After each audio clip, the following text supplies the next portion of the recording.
President Kamala Harris is being called out for making false claims about Florida's social studies curriculum, and even commentators on CNN couldn't hold back their criticism. They want to replace history with lies.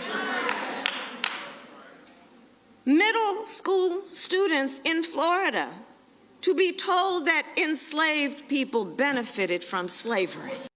Everybody involved in this says this is completely a fabricated issue. And yet, look how quickly Kamala Harris jumped on it. So the fact that this is her best moment, a fabricated matter, is pretty ridiculous. Kali Fontanilla is a former California high school teacher who moved to Florida, and Rebecca Nathanson is a mom from Jacksonville, Florida, and chapter chair of Moms for Liberty, Duval, Florida. They both join me now. Here we go.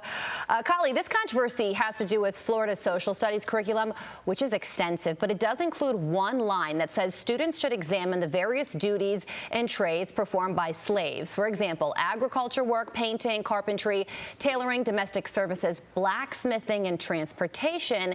Instruction includes how slaves develop skills which in some instances could be applied for their personal benefit. So the vice president is taking issue with the phrase personal benefit. Should she? This is a sick political strategy that Vice President Harris is trying to do, because she knows that her voters are not going to take the time to actually read the curricula, the Florida standards, which are some of the most extensive standards I've ever seen on teaching Black history. I read them last night, and they're actually really beautiful standards. And she's taking this one line and misrepresenting it in order to gaslight her voters. It's very obvious to those that are actually taking the time to read it, but to those that aren't going to take the time to research, they're going to eat this up like candy, because it's very hard to defend. You hear the word benefit, and they're like, oh no. Florida standards are saying that slavery was a benefit, and that is absolutely false. That's not what the standards are implying. They're just simply saying historical facts, which is, again, what the left is trying to do. They're trying to do a revisionist history, not the right. Yeah, Rebecca, the curriculum is 215 pages long. I went through it this morning, and one of the first lines asks students to learn about the positive influences and contributions by African Americans. Students will also learn about the causes, courses, and consequences of the slave trade in the colonies. Are you satisfied with this curriculum, or do you see where the vice president is coming from? I'm more than satisfied. I think Vice President Harris is showing Americans once again that she's uninformed and she's peddling in cynical lies in order to stoke anger. I think across the state and the nation, we need to recognize why we're having this conversation now. And that's because with the recent passage of legislation called HB 7, which Moms for Liberty lobbied in support of, the state of Florida actually expanded the breadth and the depth with which we teach African American history and the horrors of slavery. Our new standards have embedded curriculum strands from kindergarten through 12th grade.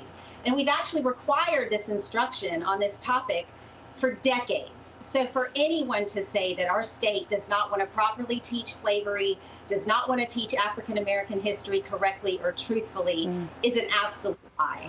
Kali, tell us about your experience as a high school teacher in California and how you saw the conversation of race unfold in the classroom.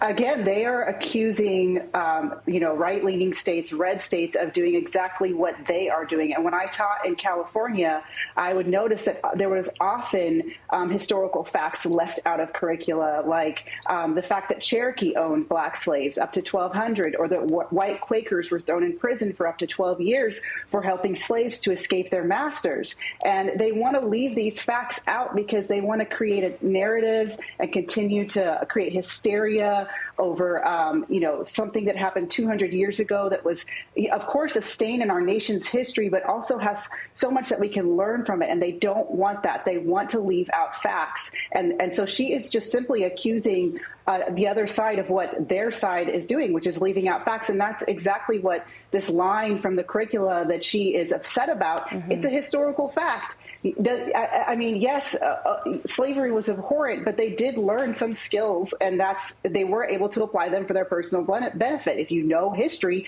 you will be able to defend that easily, but she doesn't know history. She doesn't want to call to mind historical facts that that maybe take away from her beloved narratives. And this is exactly what she wants the nation's children to learn, is to, ignore key historical facts to continue to have an oppressor and oppressed narrative in this country. And this curriculum was created by a large group of scholars, and many of them were Black scholars. So this is a topic that's certainly getting a lot of attention this morning. So we're so glad that we were able to have you both on to talk about it.